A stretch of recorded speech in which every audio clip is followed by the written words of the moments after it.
India गठबंधन की सरकार बनेगी और इंडिया गठबंधन से इनकी चूल हिल गई है, पतलूम गीली हो गई है। इस मामले में 2 साल की सजा का कोई औचित्य ही नहीं बनता। यूनाइटेड स्टेट ऑफ अमेरिका में बहस हो रही हो, इंग्लैंड में बहस हो रही हो और हिंदुस्तान का प्रधानमंत्री तुम दबा करके भगा फिर रहा हो। पूरे देश में कत्लेआम करेंगे, गोधरा करेंगे। देश के माननीय प्रधानमंत्री राजा बाबू जो कई तरह का ड्रेस बदलते हैं, अपने आप को विश्व गुरु साबित करते हैं, इस्तीफा दे करके किसी गंदे नाले में कूद जाना चाहिए। स्वयंभू कमांडर ये कहते हैं कि सजनी हम हूँ राजकुमार, सबसे खूबसूरत हम ही हैं, सबसे विद्वान। पहले तो आपके चैनल के मार्फत माननीय सुप्रीम कोर्ट के न्यायमूर्ति जस्टिस गवई साहब, जस्टिस मिश्रा जी और जस्टिस नरसिम्हा जी को मैं शुभकामनाओं सहित बधाई देता हूं कि आपने न्यायपालिका की इज्जत आबरू को बचा लिया। जिस न्यायपालिका से आम भारतीय नागरिकों का विश्वास उठ रहा था, आपने उनके विश्वास को मजबूती प्रदान करते हुए उनको प्रेरणा दिया है कि सत्य को परेशान किया जा सकता है, पराजित नहीं किया जा सकता है। जो गलती गुजरात की, सूरत की लोअर कोर्ट, सेशन कोर्ट और गुजरात की हाई कोर्ट ने किया है, उन गलतियों को मिटाते हुए न्यायपालिका में भारतीय जनमानस का विश्वास जताते हुए आपने जो निर्णय दिया है, जो डायरेक्शन दिया है, जो स्टे दिया है, वो काबिले तारीफ है और इतिहास के स्वर्णिम अक्षरों में आप लोगों का नाम लिखा जाएगा कि आपने बिना डर, भय और लालच के न्यायपालिका की इज्जत आबरू को बचा लिया है। तो इसका प्रभाव कितना पड़ेगा 24 पे? देश की जनता के बीच जो संदेश गया है न्यायपालिका के तरफ से कि पंडित राहुल गांधी से भयभीत होकर के इनके सत्य के रास्तों में बाधा उत्पन्न करने के लिए माननीय संघी मानसिकता वाले माननीय भाजपाई नेता देश के प्रधानमंत्री श्रीमान नरेंद्र दामोदर दास मोदी और राजा बाबू, इनकी पूरी कैबिनेट, पूरी भाजपा, इनकी पूरी आईटी सेल, पूरी आरएसएस का खेमा जिस समय इस देश में नफरत कि बाजार और दुकानें सजा रहा था, उस समय इस देश का एक नौजवान कन्याकुमारी से और कश्मीर तक पैदल यात्रा यानी नफरत की बाजार में मोहब्बत की दुकान सजा रहा था। नफरत की बाजार इन्होंने सजाया मणिपुर में।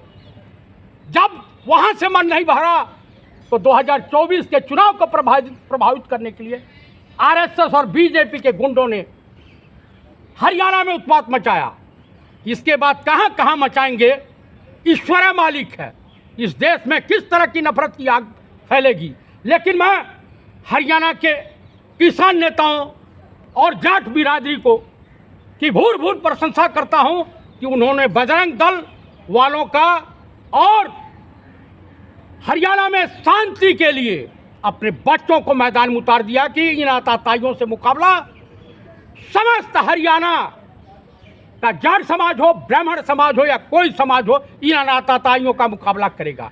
उसी तरीके से पूरे देश की जनता भाजपा और आरएसएस के खिलाफ खड़ी हो गई है। पंडित राहुल गांधी को अपना नेता मानने लगी। लेकिन हिंदू समाज को मुसलमानों का डर दिखाया जा रहा है। देखिए, इस समय या मुगलिया सल्तनत थी, तब तो हिंदुज़म खतरे में आया नहीं।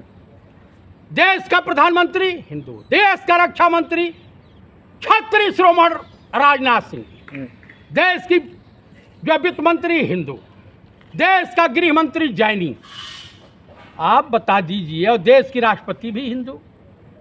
तो इन लोगों की हुकूमत में हिंदुज़म खतरे में है, तो ये तो बड़ी शर्मनाक बात है। यानी ये सत्ता पे काबिज रहने के काबिल नहीं रह गए, न खतरे में थे, अब मजबूत हो रहे हैं हिंदू, उनका कहना है। अरे भाई, ये लोग कह रहे हैं कि हिंदू खतरे में है, मजबूत हो रहा है, हिंदू मजबूत हो रहा है। अच्छा, हिंदू खतरे में आ जाएगा, सनातन धर्म खतरे में आ जाएगा तो मजबूती मानेंगे?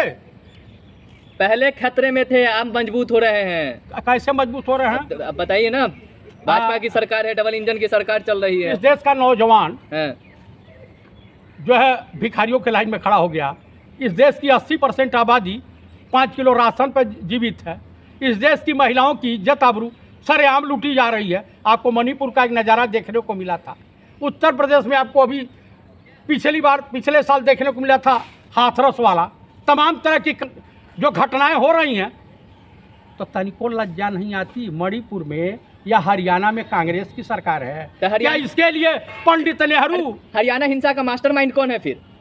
आरएसएस और बीजेपी, हाँ? मोनू मानेसर, हाँ। आप बिट्टू बजरंगी, हाँ। ये सब मास्टरमाइंड है। अरे वीएसपी वाले करे घेर के मारने की प्लानिंग थी, पत्थर बरसाए जा रहे थे, गोलियां पहाड़ों पर से। कहाँ से? पहाड़ों पर से। कहाँ से? हिंदुओं को मारने के लिए। कहाँ से? कौन से नूह पहाड़? पहाड़ नूह मेवात में। मेवात में। अच्छा, वो मेवात जो है हिमालय की चोटी पे बसा है क्या? वहां से पत्थर बरसाए। अच्छा, बताओ, जो कैलाश पर्वत से पत्थर फेंके जा रहे थे। हरियाणा के लोग राक्षस हैं।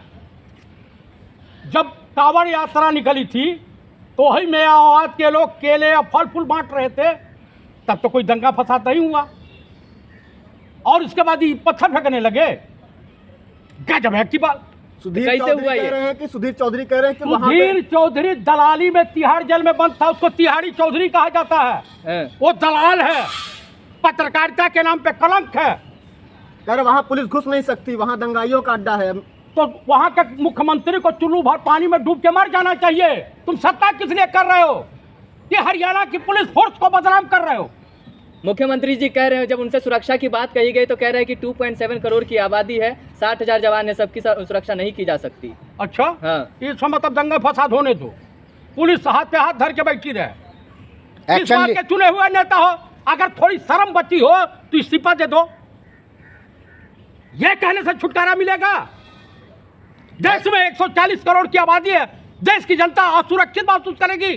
पाकिस्तान चाइना घुस जाए, हम सुरक्षा नहीं दे पाएंगे देश को। किस बात का पैसा लेते हो? किस बात की सैलरी लेते हो? टैक्स पेयरों का पैसा कहाँ लगाते हो? यह गलत बात है। इंडिया गठबंधन से ये लोग इतना भयभीत हो गए हैं कि अब हिंदू मुस्लिम, भारत पाकिस्तान, मंदिर मस्जिद के अलावा इनके पास कोई चारा नहीं है। इनकी सत्ता खतरे में है, इन लोगों का पतन निश्चित है। 2024 में इनकी सरकार जा रही है। इंडिया गठबंधन चुनाव जीत रहा है, एनडीए चुनाव हार रहा है, इसलिए लोग भयभीत है और बहकी बहकी बात है। क्या लगता है हरियाणा हिंसा प्रायोजित था? आपको इसमें कोई शक है क्या? हाँ? आपको इसमें शक है? आपने मणिपुर के गवर्नर का बयान नहीं सुना है? आपने उन्हीं के पार्टी के गवर्नर थे ये सतपाल मलिक का बयान नहीं पढ़ा है, नहीं सुना है? जो ये लोग कह रहे हैं वो अक्षरशः सत्य है। आपको गोधरा नहीं याद है? आपको बिल्कुल मानव के बलात्कारियों को रिहा करने वाली कहानी नहीं याद है? आप बताइए, यही भाजपा है कि कठुआ में एक लड़की के साथ बलात्कार हुआ, बलात्कारी के पैरोकारी में ये आंदोलन कर रहे थे आरएसएस बीजेपी वाले। तो आपको नहीं लग रहा कि हरियाणा या मणिपुर में आरएसएस और बीजेपी वालों ने दंगा फसाद करवाया है? बहुत बड़ा आरोप लगा रहे हैं हिंदू आप। हितों का हनन होगा तो ऐसी सड़कों पे खून बहेगा। तो ये बात बता दीजिए, जाट हिंदू नहीं है, वाल्मीकि हिंदू नहीं है, दलित हिंदू नहीं है, अरे मेवात में हिंदुओं के ऊपर खतरा है, वहाँ कहीं मारा जा कोई रहा है खतरा नहीं हाँ। है। इस वक्त खतरा जो है बीजेपी आरएसएस की इज्जत आबरू खतरे में पड़ गई है। सत्ता, इनकी ताकत खत्म हो रही है, इसलिए ये उलूल जुलूल बातें कर रहे हैं। 56 इंच का सीना है। चूहिया का सीना है, 56 इंच का। एक बात बताइए, सीना महिलाएं दिखाती हैं कि पुरुष दिखाता है? एक बात बताइए, एक मोनू मानेसर अकेला की गिरफ्तारी क्यों नहीं हो रही है? हाँ? मोनू मानेसर की गिरफ्तारी क्यों नहीं हो ये रही? खट्टर साहब बताएंगे और देश के गृह मंत्री बताएंगे कि इन्हीं लोगों के संरक्षण में उड़ा रहा है। राजस्थान की कांग्रेस सरकार भी तो बताएगी। कैसे बताएगी जब वो राजस्थान के पुलिस को नासिर जुनैद हत्याकांड का मुख्य आरोपी है वो। मैं आपको पूछ रहा हूं कि जब वहां का मुख्यमंत्री, वहां का शासन प्रशासन हरियाणा में राजस्थान पुलिस को घुसने का परमिशन देगा तब ना।